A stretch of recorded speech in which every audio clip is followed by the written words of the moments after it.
Good morning students, welcome back to online classes.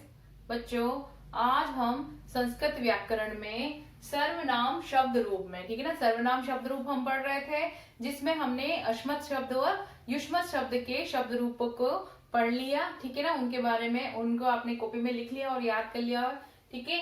आज हम सर्वनाम शब्द रूप में ईदम शब्द, ठीक है, ईदम, यह, ठीक है, ईदम यह। तो ईदम शब्द के बारे में इसके जो इसके रूप हम तीनों लिंगों में किस प्रकार चलते हैं वह आज हम लिखेंगे। तो बच्चों, सर्वनाम शब्द रूप में ईदम शब्द के पुल्लिंग में रूप हम पढ़ेंगे, ठीक है ना। पुल्लिंग में रूप पढ़ेंगे, जैसे प्रथमा विभक्ति अयम, एक वचन अयम, द्विवचन इमौ, बहुवचन इमे, द्वितीय विभक्ति इमम, इमौ, इमान, तृतीय विभक्ति अनेन, आभ्याम, एभिः, चतुर्थी विभक्ति अस्मै, आभ्याम, एभ्यः, पंचमी विभक्ति अस्मात्, आभ्याम, एभ्यः, षष्ठी विभक्ति अस्य, अनयो, एषाम्, और सप्तमी विभक्ति अस्मिन्, अनयो, एषु, ठीक है। तो इसमें जैसे प्रथमा विभक्ति हम देखते हैं तो अयम, अयम यानी यह, तो यह करता है, तो और इसमें इसका चिन्ह क्या होता है, ने, ठीक है, कारक चिन्ह क्या होता है, ने, जो कभी कभी छिपा भी रहता है, ठीक है। तो अयम यानी इसने, ठीक है, इमो इन दोनों ने, इमे यानी इन सब ने, ठीक है।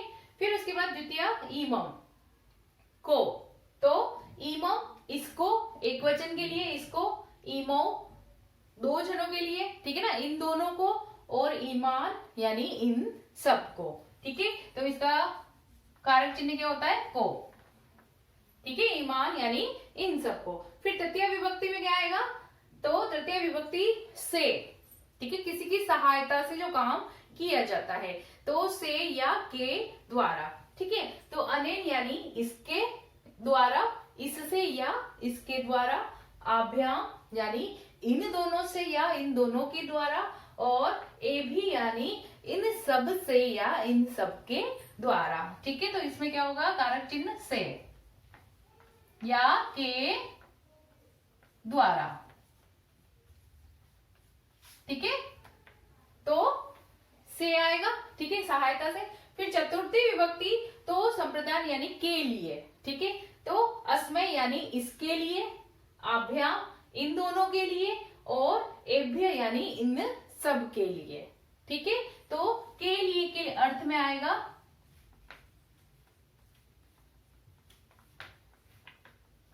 फिर इसके बाद पंचमी विभक्ति तो अलग होने के अर्थ में, यहाँ पर भी से लगेगा, लेकिन ये अलग होने के अर्थ में होता है, दूर जाने के अर्थ में होता है। तो अस्मात् यानी इससे, ठीक है, आभ्याम इन दोनों से, और एभ्य यानी इन सब से, किसी चीज का दूर होना, ठीक है। तो से होगा लेकिन अलग होने के अर्थ में, ठीक है।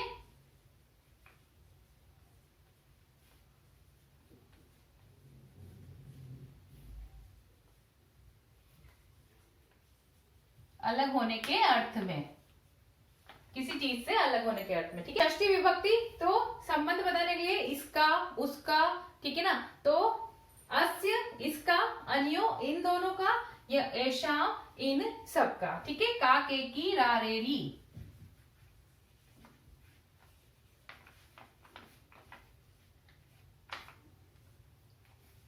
का, के, की, रा, रे, री, ना, ने, नी, ठीक है ना। अस्य इसका, इसकी या इसके, अनयो इन दोनों का, ठीक है, ऐशा इन सबका। फिर सप्तमी विभक्ति अस्मिन, तो ये अधिकरण के लिए होता है, में, पर आदि के लिए, ठीक है ना, में, पर इसके लिए होता है, ठीक है। अस्मिन यानी इस पर या इसमें, अनयो इन दोनों पर या इन दोनों में, और एशु यानी इन सब में, ठीक है। तो बच्चों, ये ईदम शब्द के ये सप्तमी विभक्ति के शब्द रूप ये लिखे, आप अपनी कॉपी में लिखिए, ठीक है। अब इसी में ईदम शब्द के ये पुल्लिंग के रूप हमने लिखे हैं। अब ईदम शब्द में जो नपुंसक लिंग के जो रूप चलते हैं, ठीक है ना, नपुंसक लिंग में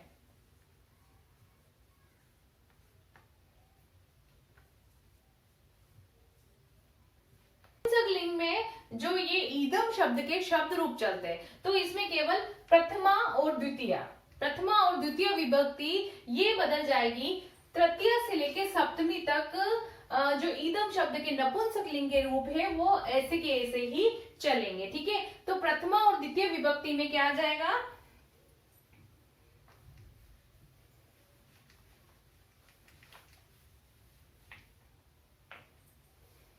प्रथमा विभक्ति ईदम, ईमे, ईमानी, ईदम, ईमे, ईमानी। ठीक है, और द्वितीय विभक्ति में भी ईदम, ईमे, ईमानी, ईदम, ईमे, ईमानी बन जाएगा। ठीक है, और ये कौन सा रूप हो जाएगा, ये नपुंसक लिंग का रूप हो जाएगा। ठीक है, केवल प्रथमा और द्वितीय विभक्ति जो है वो पुल्लिंग से अलग होती है, बाकी तृतीय से लेके सप्तमी विभक्ति के रूप वैसे के वैसे ही चलते हैं। ठीक है, तो बच्चों ये आपके नपुंसक लिंग के रूप हो गए, ईदम, ईमे, ईमानी, ईदम, ईमे, ईमानी, फिर अनेन आभ्यामेभि, अस्मैयाभ्यामेभ्यः, अस्मादाभ्यामेभ्यः, अस्य अन्यो एषाम्, अस्मिन् अन्यो एषु। तो ये भी आप अपनी कॉपी में लिख लीजिए। ठीक है, जिसमें प्रथमा विभक्ति इयम, ईमे, ईमाह। ठीक है, प्रथमा विभक्ति क्या होगा, इयम यानी इसने, तो इसने तो आएगा, लेकिन यह किसमें आएगा, स्त्रीलिंग के लिए आएगा। ठीक है, तो इयम यानी इसने, ईमे इन दोनों ने, और ईमाह इन सब ने। फिर ईमाम यानी इसको स्त्रीलिंग के रूप में, ईमे इन दोनों को, ईमाहा इन सबको। फिर अनिया तृतीय विभक्ति में क्या आ जाएगा, अनिया यानी इसके द्वारा। ठीक है, आभ्याम इन दोनों के द्वारा, और अभि यानी इन सबके द्वारा। ठीक है ना, या तो के द्वारा आएगा या से आएगा, इनसे या इन सबके द्वारा। चतुर्थी विभक्ति अस्मय यानी के लिए, तो इसके लिए, आभ्याम इन दोनों के लिए, आभ्य यानी इन सब के लिए। फिर पंचमी विभक्ति अस्याह, अस्या यानी इससे, अलग होने के अर्थ में। ठीक है ना, इससे, आभ्याम इन दोनों से, और आभ्य यानी इन सब से। ठीक है, आभ्य क्या होगा, इन सब से, अलग होने के अर्थ में। फिर षष्ठी विभक्ति, तो ये संबंध के लिए, तो अस्या यानी इसका, अनयोः इन दोनों का, आसाम यानी इन सब का। ठीक है, फिर सप्तमी विभक्ति आस्याम यानी इसके। ठीक है, इस पर या इसमें, आस्याम यानी इसमें या इस पर, अनयो इन दोनों पर या इन दोनों में, आसु इन सब पर या इन सब में। ठीक है ना, तो ये स्त्रीलिंग में ईदम शब्द के शब्द रूप है, तो ये भी अपनी कॉपी में लिखिए और इनको याद कीजिए। ठीक है, तो बच्चों आज हमने ईदम शब्द के इस पुल्लिंग, स्त्रीलिंग व नपुंसकलिंग तीनों लिंग में ये शब्द रूप हमने पढ़े, तो आप भी ये लिखिए अपनी कॉपी में, संस्कृत व्याकरण की कॉपी में लिखने हैं और इनको याद कीजिए। ठीक है।